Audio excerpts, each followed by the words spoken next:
하나님의 말씀 보겠습니다. 계시록 3장 7절부터 13절 말씀 보도록 하겠습니다. 빌라델비아 교회의 사자에게 편지하라. 거룩하고 진실하사 다윗의 열쇠를 가지신 이곳 열면 닫을 사람이 없고 닫으면 열 사람이 없는 그가 이르시되 볼지어다 내가 내 앞에 열린 문을 두었으되 능히 닫을 사람이 없으리라. 내가 내 행위를 아노니 내가 작은 능력을 가지고서도 내 말을 지키며 내 이름을 배반하지 아니하였도다. 보라, 사탄의 회당 곧 자칭 유대인이라고 하나 그렇지 아니하고 거짓말하는 자들 중에서 며칠 내게 주어 그들로 와서 내 발 앞에 절하게 하고 내가 너를 사랑하는 줄을 알게 하리라. 내가 나의 인내의 말씀을 지켰은즉 내가 말하 또한 너를 지켜 시험의 때를 면하게 하리니 이는 장차 온 세상에 임하여 땅에 거하는 자들을 시험할 때라. 내가 속히 오리니 내가 가진 것을 굳게 잡아 아무도 내 멸류관을 빼앗지 못하게 하라. 이기는 자는 내 하나님 성전의 기둥이 되게 하리니 그가 결코 다시 나가지 아니하리라. 내가 하나님의 이름과 하나님의 성 곧 하늘에서 내 하나님께로부터 내려오는 새 예루살렘의 이름과 나의 새 이름을 그 위에 기록하리라. 귀 있는 자는 성령이 교회들에게 하시는 말씀을 들을지어다. 아멘. 또한 꽤 오래된 한 달 가까이를 이제 빌라델비아 교회에 대해서 1, 2부로 이렇게 나누어서 말씀을 전했는데 오늘 네 번째 시간 마지막으로 우리 말씀을 생각을 합니다. 지금이 곧 은혜 받을 때요 구원의 때라 하는 말씀입니다. 지금이 바로 은혜를 받을 때고 구원의 때라 말씀입니다. 지금 십자가의 은혜를 놓치게 되면 그날은 두려움의 날이 될 것이지만 지금 그리스도로 말미암아 사죄를 받게 되면 그 시험의 때를 면하게 해주시라는 주님의 약속은 분명히 이루어지게 될 것이고 기쁨의 날이 될 줄로 믿는 것입니다. 그 시험의 때에 가면은 하나님을 찬양하고 두 손을 번쩍 들고 할렐루야로 영광을 돌리는 그 시간이 다가오게 될 줄로 믿습니다. 여러분들도 그런 그 믿음 소유할 수 있어야 됩니다. 그런 믿음이 없으면은 구원에 이룰 수가 없는 것이에요. 알았습니까? 아멘. 아멘 해야 돼. 여러분들 제가 죄송합니다만은 제가 여러분들이 저를 귀를 먹게 했어요. 왜 그러냐요? 말한 대로 된다. 안 들린다는 말을 제가 자꾸 하잖아요. 귀가 먹은 거예요. 여러분들이 아멘 소리를 안 하는데 그게 아멘 소리가 안 들리는 거예요. 그때는 귀가 좋을 때거든요. 그래요, 안 그래요? 귀가 좋을 때입니다. 근데 여러분들이 아멘 소리가 너무 적다 보니까 적은지 한지 아는지를 모르겠어요. 그러다 보니까 어째요? 제가 안 들린다 그러는 거예요. 그래서 안 들린 것이 말의 씨가 돼가지고 귀가 먹어. 가만히 생각해 보니까 그런 생각이 들어진 겁니다. 새벽에 기도하면서 묵상을 하는데 왜 내가 귀가 이렇게 먹었을까? 불편할까? 이런 생각을 해요. 근데 여러분들이 아멘 소리를 하니까 내가 귀가 안 들린다고 자꾸 얘기하니까 하나님께서 진노하셔서 그렇게 하신 것 아닌가 이런 생각도 들어주고 그래서 제가 참 죄송하지만은 앞으로 좀 아멘 좀 다음 사람 올 때는 좀 귀 먹지 않게끔 여러분들 해주시면 좋겠어요? 네. 목사님 귀 먹어보면 좋겠습니까? 그 정도만 하면 돼요. 아멘? 아멘을 잘해야 교회 성도들은 그래도 어찌됐간에 아멘 소리가 커야 됩니다. 아멘 소리가 커야지 설교한 사람에게 힘이 되고 용기가 생기고 그렇게 되는 것입니다. 우리가 11절 말씀을 한번 읽어보도록 하겠습니다. 내가 속히 오리니 내가 가진 것을 굳게 잡아 아무도 내 멸류관을 빼앗지 못하게 하라. 이렇게 말씀합니다. 내 면류관을 빼앗지 못하게 하라고 말씀하고 있는 것입니다. 그날이 되면은 모든 그동안의 수고가 끝나게 될 것이라는 거예요. 이제까지 고통스럽고 힘들었고 정말 낭만 가운데 살았고 부끄러움 가운데 살았고 뭐 여러 가지 일들이 있었지만은 이제는 그 모든 수고가 끝나게 될 것이라는 거예요. 핍박도 유혹도 끝이 나고 또 오해도 불평도 다 사라지게 될 것이고 성도들이 주와 같이 거룩하게 될 것이라는 사실입니다. 성도들이 주님처럼 되어진다는 것을 말씀하고 있습니다. 주님처럼 거룩해지는 거예요. 죄가 완전히 없어져 버리기 때문에 그날이 참으로 아름다운 열매들이 주렁주렁 맺혀서 행복하고 기쁘고 즐거운 시간이 우리를 기다리고 있다는 사실을 알으셔야 된다. 이 빌라델비아 교회를 향해서 우리 주님께서는 시험의 때를 또 면하게 해주신다라고 말씀합니다. 시험의 때를 면하게 해주신다. 그렇다면 우리 교회 모든 성도들도 어찌해야 되냐면 이 시험의 때를 면하게 될 수 있도록 어찌해야 돼요? 이 때를 위해서 하나님께 늘 깨어 기도하지 아니하면 안 되는 것이죠. 여러분들 시험을 올 때에 그 시험을 넘어가 버리면은 이건 이제 끝나는 겁니다. 시험에 넘어가 버린 사람들이 많잖아요. 무슨 유혹에 넘어가 버리고 근데 그것을 빌라델비아 교회를 향해서 그 때를 이제 면해 주겠다라고 말씀하고 있음을 보게 됩니다. 그래서 우리가 이 시험의 때를 면할 수 있는 그런 믿음의 소유자가 되어야 될 줄로 믿습니다. 그리고 12절을 우리 봅시다. 이기는 자는 내 하나님 성전의 기둥이 되게 하리니 그가 결코 다시 나가지 아니하리라. 내가 하나님의 이름과 하나님의 성 곧 하늘에서 내 하나님께로부터 내려오는 새 예루살렘의 이름과 나의 새 이름을 그 위에 기록하리라. 새 이름을 기록한다 그래요. 기둥이 된다 이렇게 말씀합니다. 기둥이 된다 하시고 새 이름을 기록하신다라고 말씀하는 이 빌라델비아 교회 지역에 대단히 큰 의미를 가지고 있어요. 빌라델비아는 지진이 많이 일어나는 데다고 합니다. 지진이 많이 있어서 넘어지고 갈라지고 이제 푹 꺼져도 이 기둥만은 그대로 서 있다는 것이죠. 큰 기둥만은 딱 버티고 있다는 것입니다. 즉 아무리 지진이 나도 흔들리지 않는 하나님께서 지켜주시는 기둥이 되시겠다고 말씀하시고 있는 것이죠. 하나님께서 우리의 기둥이 되셔서 우리를 지키시고 있다. 그러니까 기둥만 꼭 붙들어 잡으면 지진이 와도 어째요? 넘어지거나 자빠지거나 그 땅속에 들어가지 않는다는 것이에요. 그래서 우리 하나님께 붙들림을 받는 자가 되어야 된다. 또한 능력과 안정성과 영구함을 상징하는 기둥으로서 우리가 받을 복을 설명을 하고 있습니다. 우리가 어떤 복을 받느냐? 결코 무너지지 않는 하나님의 성전의 기둥으로 세우시겠다고 말씀하시고 있는 것이죠. 성전은 기둥이 전체를 버티게 하는 것이 바로 기둥입니다. 성전 전체를 버티게 하는 거예요. 기둥이 없어버리는. 요즘에는 뭐 그 집을 지으면 기둥이고 뭐이고 다 거의 비슷비슷하게 되어지는데 기둥이 없으면은 무너져 버리죠. 그래서 요즘에 집을 지을 때 어떤 집은 약하게 짓다 보니까 몇 년 되지도 못해서 무너져 버리고 뭐 엄청난 큰 건물도 넘어져 버리고 말아버리고 광주에서도 그런 일이 있었던 것처럼 집을 짓다가 무너져 버린 거예요. 잘못 지니까. 왜 그러냐면 튼튼하게 지어져야 돼요. 그래서 성전 기둥처럼 튼튼하게 지어져 있으면은 절대 무너지거나 자빠지지 않고 하나님이 친히 기둥이 되신다라고 말씀을 하시는 것입니다. 그래서 우리는 바로 이 하나님과 가장 가까운 관계를 일컬어서 말하는 것으로 이 빌라델비아 교회를 하나님의 교회의 기둥이 되게 하시겠다.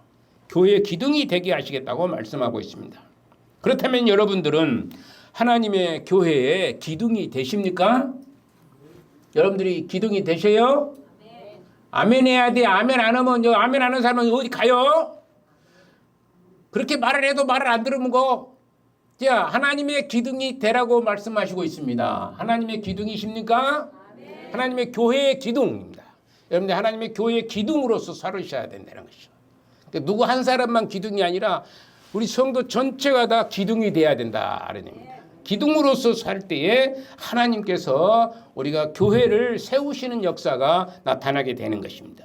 그래서 우리 모두가 하나님의 교회의 기둥이 되어야 하는 것을 말씀하고 있어요. 그래서 12절 하반절에 보면은 그이라는 말이 나옵니다. 그이라는 말은 참 어떻게 보면 애매한 표현으로 이렇게 쓴 것 같아요.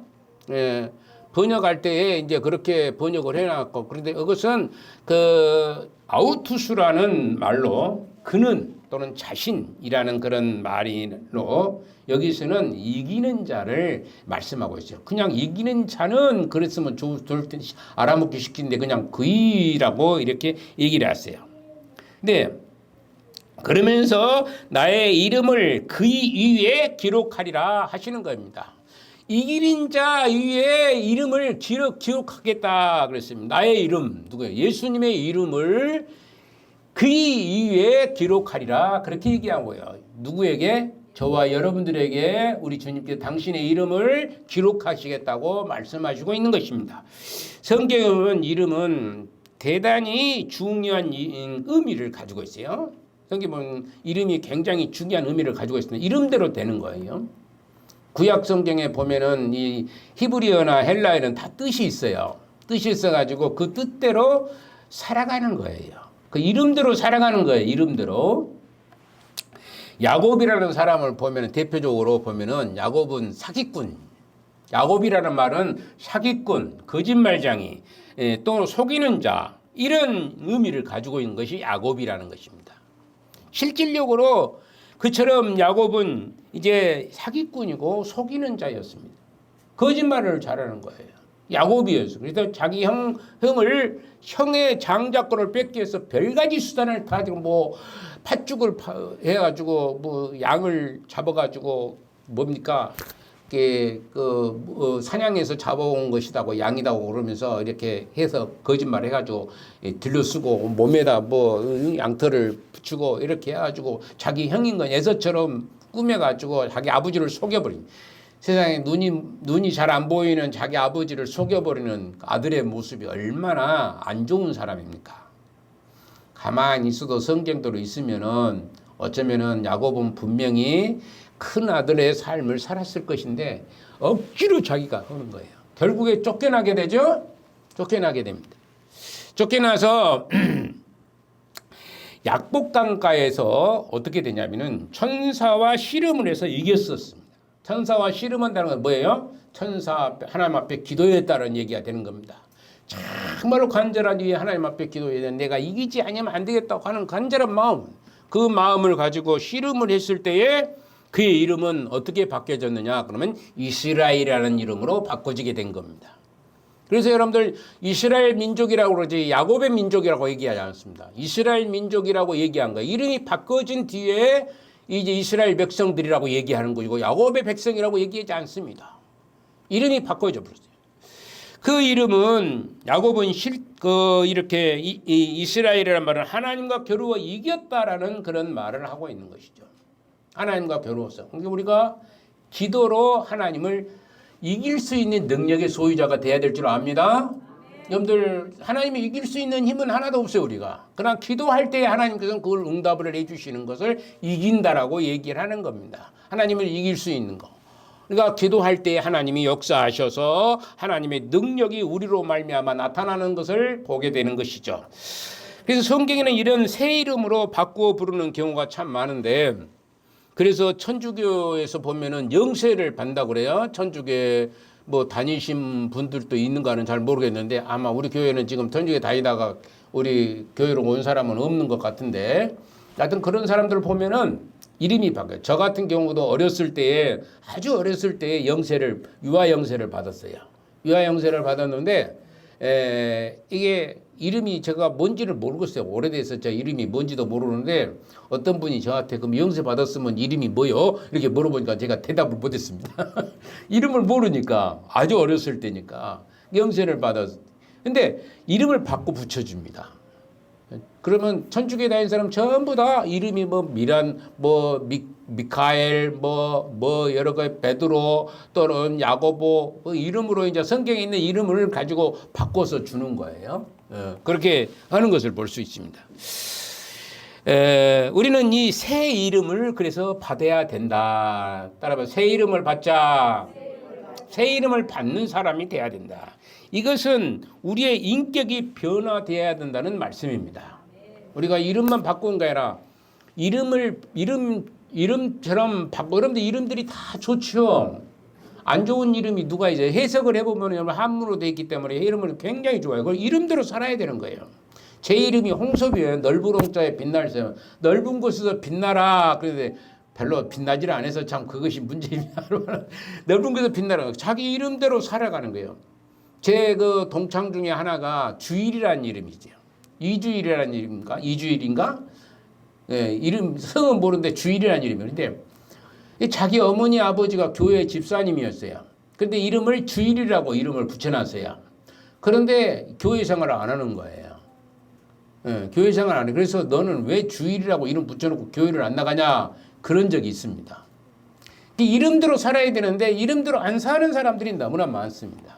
새 이름을 붙여주는데 가설것을 인격이 변화되는 삶을 얘기하고 있다. 이름이라고 하는 것은 우리의 인격을 뜻하는 것이 되는 것입니다. 우리 인격이 저 사람 누구를 딱 생각하면 그 사람 인격을 먼저 그 사람 좋은 사람인데 너무나 좋은 사람인데 근데 어떤 사람 이름을 딱 떠오르면 어쩝니까? 아이고 만나기가 싫은 사람인데 얘기하기도 싫은 사람인데 그런 사람 있어요 없어요? 있어요. 여러분들 뭐 누구나 다 그런 사람이 있어요. 아주 좋은 사람이 있는 반면에 아주 형편없어 만나기 싫은 사람이 있어요. 만나야 만나는가 보다 뭐 어쩔 수 없으니까 만나서 손을 잡아주고 악수를 할 수도 있고 그러지만은 그게 뭐냐면은 그 인격이 이름이 되는 겁니다. 그분의 인격이 어떤 인격이냐에 따라서 바꿔지는 거예요. 사람 형태가 바꿔집니다. 그러므로 우리는 어찌해야 되냐? 인격이 어찌해야 된다고? 변화돼야 될 줄로 믿습니다. 그래서 우리가 하나님의 사람으로 이제 살아가는 그런 믿음의 사람. 그래서 하나님의 이름이 기록되어야 하는. 왜냐하면 우리는 하나님의 소유이기 때문에 그러는 것입니다. 우리가 누구의 것이다고요? 하나님의 것이다. 하나님의 소유가 된 우리는 결국에 이기는 자가 될 것이고 하나님의 성품을 닮은 자가 되어야 될 줄로 믿습니다. 그래서 여러분들과 제가 다 하나님의 성품을 닮은 자가 되어야 돼요. 하나님의 성품, 예수님과 같은 그런 삶을 살아야 돼. 예수님처럼 살 수 있는 그런 믿음의 사람이 되어야 될 줄로 믿습니다. 또한 우리 주님께서 승리자로서의 당신의 새 이름을 우리에게 이에 기록해 주시겠다 이렇게 말씀합니다. 우리는 그날 온전히 하나님께 속한 자가 될 것이고 또 우리는 그날 하나님의 성 새 예루살렘의 시민이 될 것입니다. 다시 오실 우리 주님의 모든 영광과 유엄을 우리는 그날 공유하게 될 것입니다. 그날 예수님이 다시 오실 그날 우리는 영원토록 영생의 귀한 기치를 걸고 하나님의 나라에 입성하고 또 새하늘과 새 땅에서 영광스러운 삶을 살게 될 것이라는 것을 말씀할 수가 있습니다. 다시 오실 우리 주님의 모든 영광과 위엄을 우리는 공유하게 될 것인데 우리가 부어주신 주님의 은혜가 활짝 꽃피우는 그런 봄날이 곧 도래하게 될 줄로 압니다. 그날 우리가 기다려야 되는 것이고 우리가 그냥 마냥 기다린 것이 아니라 하나님 앞에 예수님처럼 우리의 인격이 변화되어서 살아가면서 그날을 학수고대할 수 있어야 된다는 것이죠. 그런 사람은 학수고대한 사람은 우리의 삶이 바꿔지게 되는 거예요. 자기 일을 위해서 욕심껏만 일하는 게 아니고 정말로 그것을 통해서 하나님께서 영광을 돌리고 제가 기도할 때 어떻게 기도하냐 그러면은 돈 많이 벌게 해주시오. 이 집이 부자 되게 해주시오. 그렇게 기도하지 않습니다. 이 사람이 그 돈을 통해서 그 물질을 통해서 하나님의 영광을 위해 쓰여질 수 있도록 풍성하게 허락해 주옵소서 라고 이렇게 기도하는 것이죠. 여러분들 자녀들이 무조건 잘 때면 교회에 안 나오는 교회 생활 해요 안 해요? 잘 되는데 뭔 교회를 다녀. 잘 되는데. 못 돼야지. 아이고, 매 어째서 안 된 거. 그리고 이제 예수님 찾아오는 그런 사람들이 많이 있어요. 물론 잘 될 때도 어머니의 기도를 통해서 예수님을 영접하시는 분들이 많죠. 지난주에도 그랬죠. 저지난주인가 언젠가 조그마한 6살짜리가 어쨌다고요? 자기 어머니를 전도하는 그런 역사가 있었던 것을 저는 직접 보았던 사람입니다. 제가. 직접 그 사람을 만났던 것이고. 근데 자기 어머니를 전도하는 거예요. 죽으면서 6살짜리도 어째요? 6살짜리도 자기 어머니를 전도해서 죽기까지 전도해서 예수님 영접하게 하는 그런 역사가 있었는데 우리는 6살짜리도 아니잖아요. 우리는 여튼간에 어떤 힘을 다 쥐어짜서라도 한 영혼을 위해서 구원하기 위해서 쥐어짜야 됩니다. 여러분들 야곱이 아까 천사와 씨름할 때 어떻게 했겠어요? 여러분들 씨름해 보신 분 없죠? 여러분들은. 저는 씨름을 해봤어요. 어렸을 때 씨름을 해봤는데 15명을 꼭 골아 넘어지니까 힘이 다 빠지더라고요. 제가 그런 것을 좀 운동을 좀 잘했어요. 그래가지고 15명인가를 꼭 골아 넘어뜨리니까 힘이 싹 빠진 거예요. 싹 빠져. 얼마나 힘을 써야만이 이길 수 있는 거거든요. 상대방 가만히 서 있는 사람 이렇게 넘기는 거 아닙니다. 가만히 서 있는 사람은 그 사람도 안 넘어가려고 굉장히 힘을 써 용트림을 쓰는 거예요. 그 이기기 위해서는 있는 힘을 다 쥐어짜야지 되는 거예요. 여러분들 기도할 때도 마찬가지입니다. 있는 힘을 다해서 기도 짜야 되는 거예요. 나보고 어저께 마침 기도를 어디 유음식 하는 목사님 있어서 마침 기도하는데 그냥 힘차게 기도를 한다고 그래. 내용은 어쩐지를 모르는데 나보다 그랬다고 그래요. 힘차게 기도한다고. 그럼 힘차게 기도해야 되지 않겠습니까? 그러죠? 힘차게 기도합시다. 속으로만 우물딱 하지 마시고 힘차게 기도해야 쥐어짜듯이 기도해야 된다는 거예요. 쥐어짜듯이. 그래야만이 하나님께서 이제 우리에게 네가 이겼다라고 말씀하게 되는 것입니다. 이제 말씀을 마치는 것입니다. 이 귀 있는 자는 성령이 교회들에게 하시는 말씀을 들어보십시오. 귀 있는 자는 성령이 하시는 말씀을 들어보시라는 것이죠. 귀 있는 자는 성령님이 교회들에게 하시는 약속을 바라보시라는 것입니다. 우리 주님은 약속하시는 것을 절대 어기시는 법이 없거든요. 그렇기 때문에 여러분들이 기도할 때에 그 역사는 이루어지게 되는 것입니다. 기도할 때의 역사가 이루어지는 것이고 이 빌라델비아 교회는 그 위험 속에서도 절대 부인하지 아니하고 오직 하나님만을 위해서 기도하고 찬양하고 굳건한 반석에 섰던 빌라델비아 교회를 우리 집은 절대 칭찬만 했지 책망을 하지 않았다는 것이에요. 우리 교회도 칭찬을 들을 수 있는 그런 빌라델비아 교회와 같은 그런 교회가 돼야 될 줄로 믿습니다. 그래서 이 말씀의 약속을 듣고 바라봄으로 소망을 가지면서 기쁨을 간직한 채 우리 주님 오시는 날, 우리 주님 오시는 날이에요. 아무것도 없는 것이 아니라 지금도 영원한 천국에서는 살아서 움직이시는 분이 계셔요. 눈에 보이시는 분이 계시죠? 예수님도 그때 가서 여러분들은 볼 수가 있습니다. 예, 예수님도 볼 수가 있고 또 엘리야도 볼 수가 있고 에녹도 볼 수가 있고 그렇습니다. 그렇기 때문에 이제 죽는 고통을 제거해 주셔서 하나님께서 그들에게 이제 하늘로 올라오게 하시는 분들이죠. 그래서 이런 것들을 우리가 생각하면서 예수님만 바라보고 소망을 가지고 이 약속 가운데서 끝까지 이제 그날을 학수고대하면서 오늘 힘차게 믿음을 키우는 우리 온 성도들 다 되시기를 주님의 이름으로 축원을 드리는 것입니다. 거룩하시고 은혜가 풍성하신 하나님 감사합니다. 주의 은혜가 풍성해서